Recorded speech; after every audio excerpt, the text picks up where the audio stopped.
Todos vimos este video y todos nos quedamos con piel de gallina. Rockwell 1, COI 1 just completed a barrel roll. On 2, confirmed he did a barrel roll. Affirmed he cleared the surface of the water by approximately 10 feet. But Rock 2 from Rock 1, the TOI 1 did a barrel roll and just barely missed hitting the water. Esto es Murix Vuela. Yo soy Mary, piloto comercial, y me gusta tanto volar que quiero saber todo lo que se pueda sobre esta pasión de locos. Incluso sus capítulos más polémicos. Un empleado de rampa llamado Richard Russell, mejor conocido como Bevo, se robó una aeronave comercial del aeropuerto de SeaTac o Seattle Tacoma. Sin licencia de piloto, sin experiencia previa, voló un total de 67 minutos antes de estrellarse. Hoy abrimos la caja negra de lo que fue ese vuelo y les traigo un análisis completo de la grabación, extractos reales de la misma, y les quiero compartir un poco mi opinión de una situación que realmente dividió internet en dos en aquel 2018. Hoy está sucediendo lo mismo porque acaba de salir el documental Sky King, que obviamente que yo fui corriendo a ver. Primero y principal, ¿quién era Richard Russell? ¿Quién era Bevo? Bevo era una persona, un estadounidense de 29 años que se encontraba en búsqueda de su crecimiento profesional. Había intentado ingresar tanto al ejército como a la fuerza policial de Estados Unidos y en ambos casos declinaron su perfil. Fue así como termina ingresando a Horizon Air, la línea regional de Alaska Airlines. Él trabajaba en la plataforma como empleado de rampa y estaba buscando su siguiente gran paso a nivel de carrera. Según el documental, se encontraba frustrado porque no encontraba una manera de seguir creciendo y cada uno de sus pedidos que hacía dentro de la organización eran aparentemente declinados por parte de la compañía. El documental toca un tema con el que me pude relacionar mucho, que es el burnout silencioso. En la carrera de piloto, como vimos en mi último video, sucede mucho esto ante la cantidad de obstáculos y trabas con los que uno se puede encontrar, y yo creo que es un poco lo que le estaba pasando a Bevo dentro de su carrera en Horizon Air. Además de la frustración que tenía Bevo, sus compañeros de trabajo contaron que el ambiente laboral no era el mejor. Los llamaban ratas de rampa, los trataban de manera despectiva y explicaban que era muy difícil crecer en esa organización. Vale la pena aclarar que Bevo no era una persona que se encontraba en formación como piloto. Sucede mucho que un piloto en formación trabaja en plataforma como manera de financiar su carrera para luego convertirse en piloto, pero este no era el caso. Bevo no tenía ningún tipo de experiencia previa antes de subirse a este Q400. Y recordemos, no solamente se subió al avión, lo logró encender, sino que se pudo mantener en vuelo 67 minutos antes de que este llegue a su fin. El video que todos vimos en redes dura 30 segundos, tiene una música inspiradora de fondo y a todos nos pone la piel de gallina, no lo voy a negar. Pero me pareció importante, después de haber visto el documental, repasar la grabación completa y ver realmente cómo es que fue que se desenvolvió esta historia. Así que vamos a revisarla juntos. Son las 20:57 UTC en SeaTac, es un aeropuerto grande, y como un aeropuerto grande en Estados Unidos tenés muchos pasajeros y tenés aviones llenos de combustible alrededor de todo el aeropuerto. Ni hablar de la cantidad de tránsito que está ingresando y saliendo del aeropuerto. Todo parecía ser un turno normal, pero los pobres controladores no sabían lo que se estaba por venir. Bevo ingresa a su turno y se dirige directamente a la plataforma, donde empieza a manejar el Q400 que se encontraba por suerte vacío, lo empieza a acomodar, se sube y empieza a rodar. Para quienes no lo saben, el Q400 es un turbohélice bimotor que tiene una capacidad de 76 pasajeros y cuesta alrededor de 33 millones de dólares. No estamos hablando de un avión monomotor pequeño que se encontraba en el aeropuerto. Los controladores se dieron cuenta enseguida que había una aeronave que se estaba moviendo sin autorización y la intentaron contactar sin ningún tipo de respuesta. Bevo se dirige directamente hacia la pista y despega, haciendo su primer comunicación con un lenguaje muy poco técnico.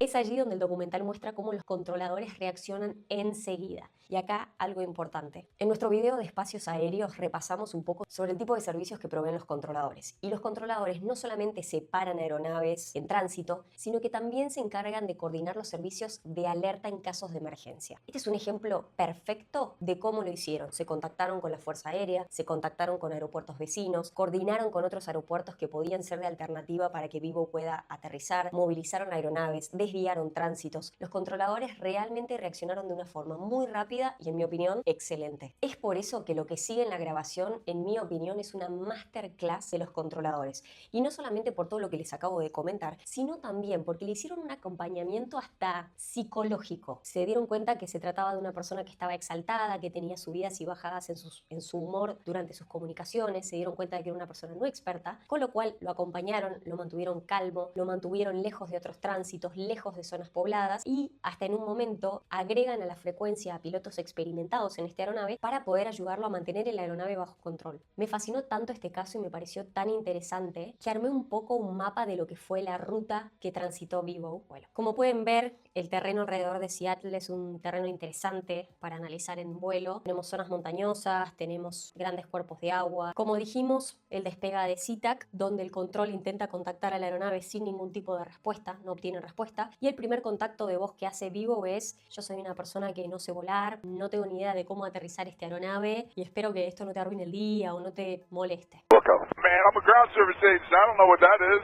Man, I'm sorry about this. I hope this doesn't ruin your day. Es enseguida donde se va a volar. Se va a visitar el Mount Rainier, que es una zona cerca de Seattle, que es un parque nacional muy lindo, con unas montañas espectaculares, y habla en la frecuencia como si estuviese hablando por teléfono con un amigo, y comenta: bueno, sí, esto es increíble, estoy feliz de haber hecho esto. El control le pregunta: ¿tenés experiencia? ¿Cómo es que estás volando esta aeronave? Y le dice: no, aprendí todo jugando a los videojuegos. And the plane around, you seem comfortable with that? Oh, hell yeah, it's a blast, man. I played video games before, so I know what I'm doing a little bit. Okay, and you can see all the terrain around you. You've got no issue with visibility or anything? Nah, everything's peachy clean. Just did a little circle around Rainier. It's beautiful. El regreso le da la opción de bajar en una base militar que se llama la base McCord. Es un aeropuerto que tiene una pista mucho más ancha, mucho más grande, con lo cual un margen de error muchísimo más grande para alguien que no sabe aterrizar una aeronave. Nuevamente quiero resaltar acá el trabajo del controlador, que ya había coordinado con McCord para que liberen la zona, para que estén preparados caso lo puedan convencer a Bevo de bajar en este lugar. Bevo acá responde que no quiere bajar, que no confía con que lo vayan a tratar bien, que tiene miedo que lo linchen. There is the runway just off your right side in about a mile. Do you see that? That's McCord Field. Oh man, those guys would rough me up if I tried landing there. I think I got anti-aircraft. No, they don't have any of that stuff. We're just trying to find a place for you to land safely. Y pide ver las orcas, que había salido una nota de una orca y su bebé esa misma semana en Seattle. Hey, I want the coordinates of that orca with the mama orca with the baby. Bevo sigue dando vueltas, le dan otra alternativa de otro aeropuerto que nuevamente Bevo declina, y es ahí donde empieza a pedir hablar con un piloto, que quería hablar con un piloto que sepa volar esta aeronave. Pero el interés de Bevo era mucho más ser una maniobra acrobática con este avión que volar el avión seguramente. Yeah, I just kind of want to do a couple maneuvers, see what it can do before I put her down, you know?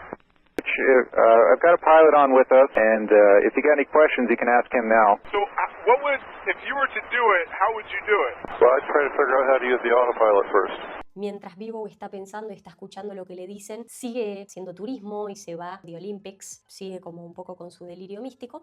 Man, have you been to the Olympics? These guys are gorgeous. Holy smokes.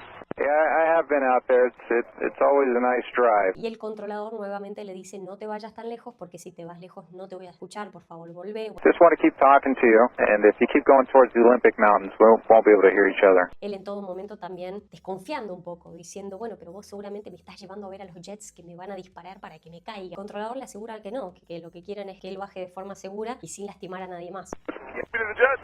No, I'm not taking you to any jets. I'm actually keeping you away from aircraft that are trying to land at SeaTac. Cuando emprende el regreso, los controladores ya pensando: bueno, está regresando, es una buena señal, habla y da como si fuese un mensaje de despedida, ¿no? Empieza a hablar un poco de su familia, de cómo se pide disculpas, de cómo espera que lo perdonen. I got a lot of people that care about me, and it's going to disappoint them to hear that I did this. I would like to apologize to each and every one of them. Just a broken guy, got a few screws loose, I guess. Never really knew it till now. Y en ese mensaje de despedida los controladores dicen: esto no va a terminar bien. Y es ahí enseguida donde Bevo dice: voy a hacer el tonel. Hey, pilot guy, can this thing do a backflip, you think? I think I'm going to try to do a barrel roll. And if that goes good, I'll just go nose down and call it a night. Y lo hace exitosamente. Unos pilotos que estaban cerca dicen: estuvo cerca del agua por 10 feet, o sea, 10 pies del agua, pero bueno, lo logró. Está documentado ese video. Rockford 1, TOI-1 just completed a barrel roll. Rockford 2 confirmed he did a barrel roll. Confirmed he cleared the surface of the water by approximately 10 feet. que obviamente es una hazaña de lo más increíble. Y enseguida, habiendo logrado esa maniobra, el piloto lo contacta, le dice, bueno, ya pudiste hacer la maniobra, bárbaro, ahora por favor volvé con seguridad al avión y aterricemos este avión. Y él contesta que no lo quiere aterrizar. Captain Bill, congratulations, you did that. Now let's try to land that airplane safely and not hurt anybody on the ground. All right.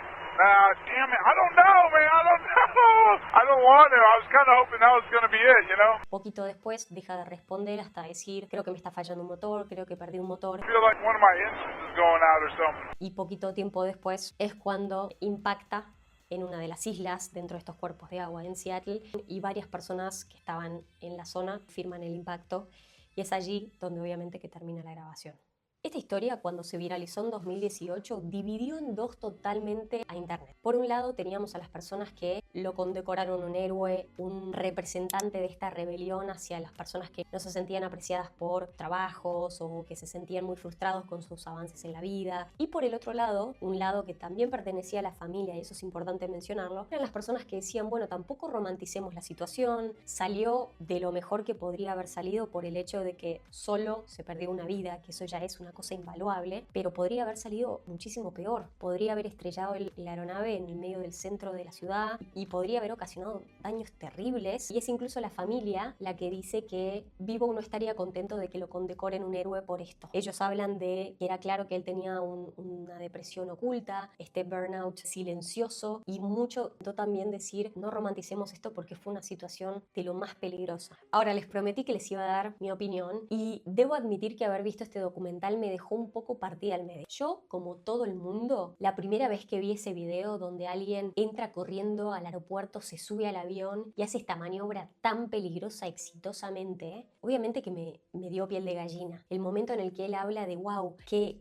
increíble que es esta vista de los Olympics y ojalá pudieras estar acá para verla, como algo que es inspirador, es algo que suena a wow, se animó a hacer algo con lo que soñó toda la vida, ¿no? Esa es como mi sensación de ver ese clip corto que vimos todos cuando se viralizó en su momento. Y por el otro lado, habiendo escuchado la grabación completa, habiendo visto el documental, conociendo un poco el contexto en el que él se encontraba, y hay muchas situaciones dentro de la grabación que denotan muy claramente que no se encontraba en sus cabales y no se encontraba con su salud mental en un buen lugar. Yo creí que al ver el documental iba a seguir nutriendo esa primera sensación que tuve cuando vi el video y me fui con una sensación de qué importante que es escuchar a la gente, qué importante que es entender la situación en la que está cada uno, cómo poder acompañar a personas que quizás no se animan a hablar de determinados temas o si hay alguien que se siente trabado, frustrado en su vida, cómo darle herramientas para poder salir de ese lugar, porque realmente esta situación podría haber sido desastrosa. Obviamente que también siendo piloto pienso y digo, me parece una cosa increíble que el tipo haya podido encender este avión, rodado este avión. O sea, yo hoy en día no me animaría a volar este avión sola, pero ni por cerca, porque entiendo perfecto la cantidad de riesgos que hay. Esta persona se podría haber estrellado en el momento que intentaba rotar el avión y despegarlo. Y allí el costo de otras vidas hubiese sido más infinito aún. Cuando uno lo analiza desde ese punto de vista, claramente se queda con esta sensación de wow, fue una situación súper irresponsable, que quizás uno no lo piensa así por el carisma que tiene él y por cómo se lo escucha en la grabación y le dice, che, espero que esto no te arruine el día, y te cae bien Vivo, porque claramente era una gran persona. Lo que sí, y esto es más mi opinión quizás como piloto, me parece muy injusto, es que el héroe de esta historia es el controlador, es el equipo de controladores que gestionó esto de la mejor manera posible para que el costo sea el mínimo. Yo creo que si el controlador hubiese entrado en pánico, hubiese sido agresivo con él o no hubieran sumado la frecuencia a un piloto que también pudiera indicarle ciertas cosas de cómo manejar la aeronave, la situación podría haber sido muchísimo peor. Y el controlador y el equipo de controladores que coordinó con McCord, que coordinó con las otras alternativas, que desvió tránsitos, salvaron infinitas vidas. Si esta aeronave se chocaba con otra en la final de un aeropuerto, creo que la valoración de la situación hubiese sido otra. Como que creo que lo que me parece injusto es que si bien Vivo me cae bárbaro y parece ser una persona increíble y no quiero hablar mal de él como persona, pero en esta situación los héroes son otros. Y creo que eso es importante decirlo y creo que por eso también intento hacer este video. Lo que quiero es enfocar un poco nuestra apreciación y nuestras ganas de celebrar a los verdaderos héroes de esta historia. En fin, sé que es un tema polémico, esta es mi opinión, se las quería compartir, quiero escuchar la suya, ojalá puedan ver el documental y compartirme lo que piensan. Espero les haya gustado este video, si les gustó me siguen en mis redes también para quedarse al día de todo lo que subimos como contenido y espero que les haya gustado.